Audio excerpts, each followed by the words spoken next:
Hi, in this video I want to discuss the basis for a semiotic theory of reality. Putting it more simply, the idea that the universe is a sign.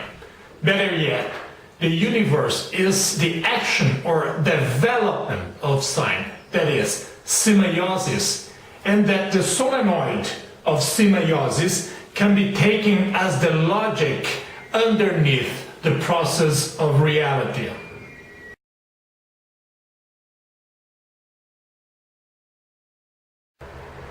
Our first postulate is that not only the whole universe is governed by a solenoid of semeiosis, but anything, event or process, actually even the possibility of a thing, event or process is governed by solenoids of semeiosis. So there is a fractality in which the whole universe can be understood by the movement, the action of the semeiosis. So instead of the 17th century concepts of space, time, force, and matter, we will have only one concept, which is semeiosis.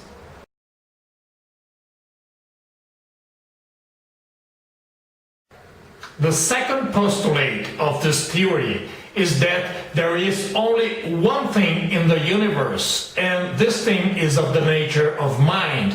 That is, what we call mind and matter actually are different stages of the same process of semeiosis. Matter is whenever mind is dominated by habit, is made effete, is made stiffened by the action, the constraints of habit. And mind is whenever we have a pulse, a effervescence from the basis of the solenoid, which reverberates towards the whole process. So mind and matter are actually two sides of the same coin.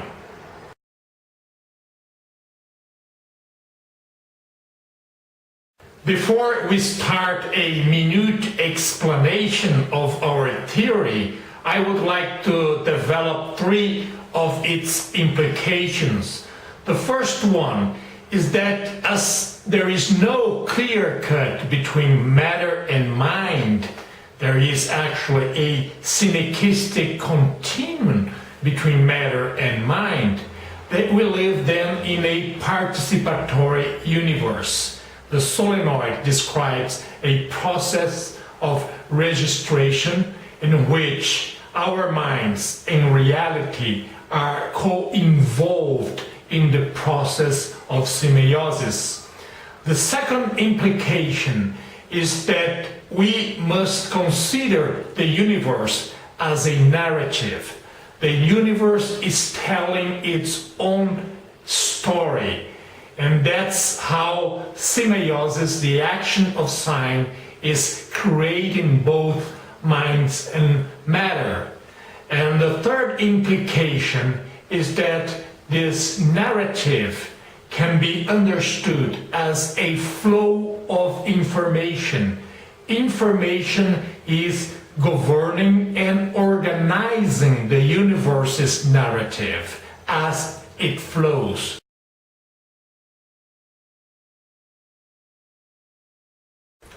Since I mentioned the word information, I better explain right away what I mean by it. By information, I mean a process of development, of growth, by which a predicate becomes more inclusive, more complex. New qualities, new characters are introduced in a predicate, so it can predicate more things. And information is connected with habit taken, so it is connected also with generality and thirdness.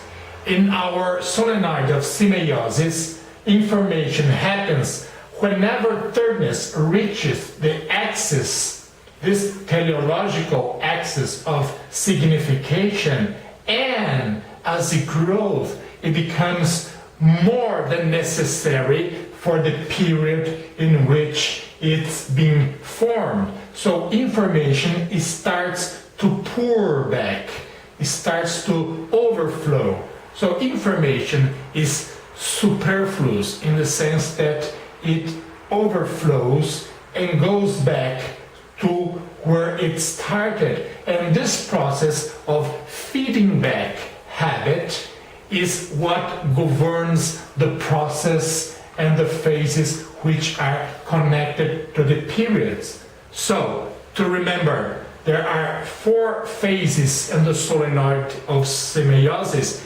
Each one is connected to a particular period.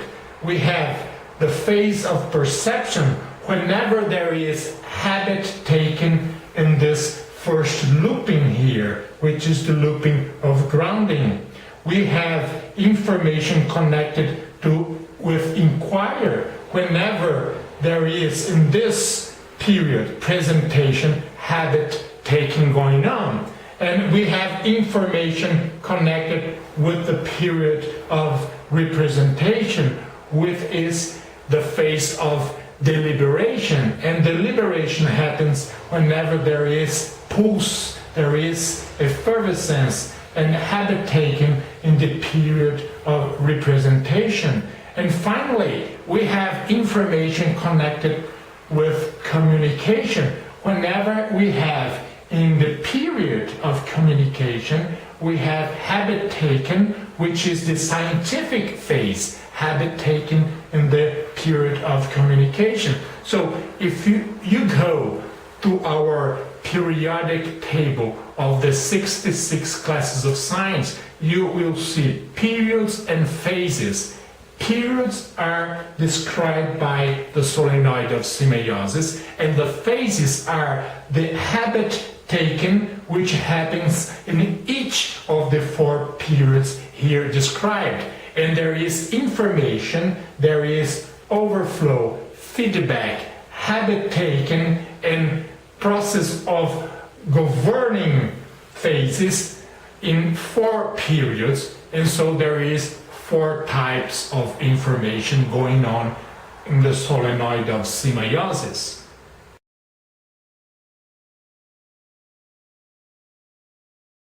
The first step towards a truly semiotic theory of reality is given when we analyze the first period of our solenoid of semeiosis, which is the grounding period. Now, the grounding period is related to the perceptive phase, and perception happens whenever there is pulse, there is activity, there is life going on in the grounding period. So there is habit taking. The 3 categories, firstness, secondness, and thirdness, are all active, and habit has not been crystallized or made effete the whole period. So it is right on this period, the aspects of the immediate object, immediate interpretant, and the sign itself that will help us to get rid of the traditional and problematic concepts of space, time, energy, and matter, and understand them from a semeiotic perspective. So let's start with the immediate object, which is the phenomenon. The immediate object involves whatever is immediately present in anyone's mind. So the immediate object is the beginning of the process of semeiosis. All other aspects are determinations, specializations from whatever is in the immediate object. So when we have firstness in the immediate object, there can be only firstness in all other aspects. Whenever there is secondness in the immediate object, there might be firstness or secondness in the others by material implication. And if we have thirdness, then we have a pattern, a regularity, and there might be patterns and regularities in the other aspects of the solenoid of semeiosis. So the immediate object can be understood as as the beginning of the process and is linked to the idea of space, because when there is firstness or secondness, we have percepts. When there is thirdness, we have a percipium, and the immediate object can be understood whenever there is thirdness as a diagram, a relation among several percepts to build a structure. So the immediate object is related to the concept of space. The immediate interpretant by its turn is related to the idea or concept or notion of time, because the immediate interpretant means the interpretation, the perceptual fact or the perceptual judgment that is produced from whatever is present in the immediate object. And if there is firstness, it is a emotional interpretant. If there is secondness, it is a perceptual fact. And if there is thirdness, there is a synthesis of perceptual facts to build a flow, which is what we get the notion, the flow of time.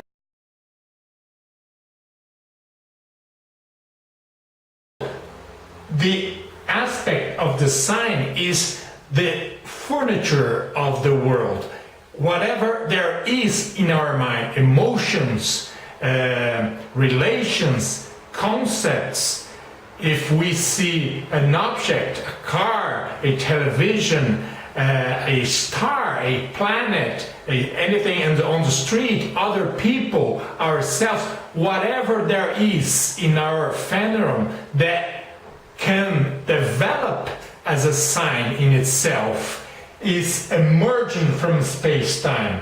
So this is the sign itself, and whenever there is thirdness, there might be habit taken, so that we have the close of this looping in which habit information, the regularity of the appearance, brings to the whole process what we call permanence. Something is permanent or has duration. Something is observed, perceived in space-time as an object that is structured in a continuity, in a regularity. So we have the close of this looping.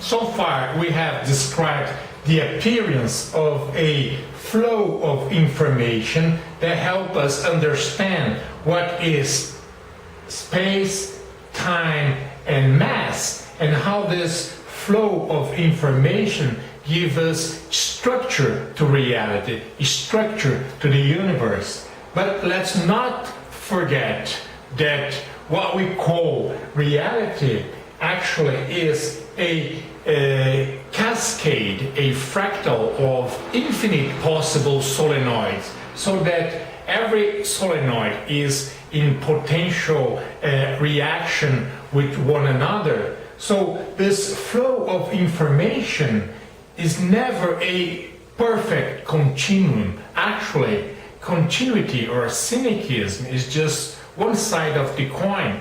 The other side is precisely irritation from other sorts of information, other solenoids which are in contact with a particular solenoid. So we have irritations in the immediate object which are new perceptual percepts, and these percepts, they are bringing breaches of continuity, and these breaches of continuity in the fabric of space is producing fluctuations, and these fluctuations, not subsumed by the regularity of space, is what we call acceleration or gravity.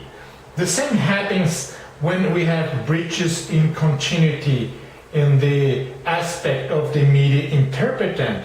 We have seen that the continuity here bring us the notion of time. But whenever there are irritations, facts, perceptual facts here, we have energy. Something is changing, is transforming, and this is energy that is producing new effects. Whenever we have breaches of continuity in the aspect of sign, we have transformation, evolutions, changes of state in reality. So the solenoid is never in a perfect continuum, but it is transforming within itself continuously.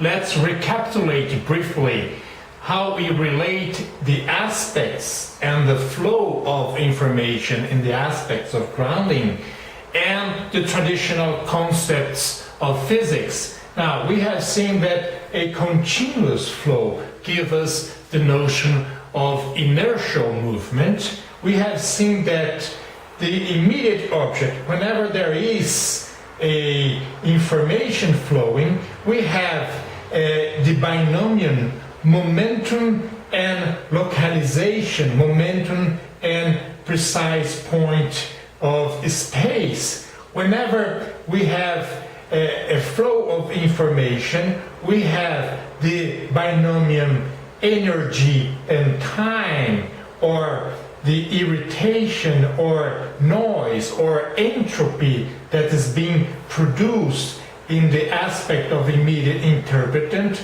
and how there is a complementarity between entropy and free energy, free new perceptual facts, or the continuity, the synthesis of perceptual facts in the flow of time. And here we have the binomial mind and matter, and how this binomial, as it is complementary to one another, how it gives us the participatory universe in which mind and matter, they influence each other. So when we understand this general scheme, we are ready to advance a hypothesis of how our universe came up as the reality we know.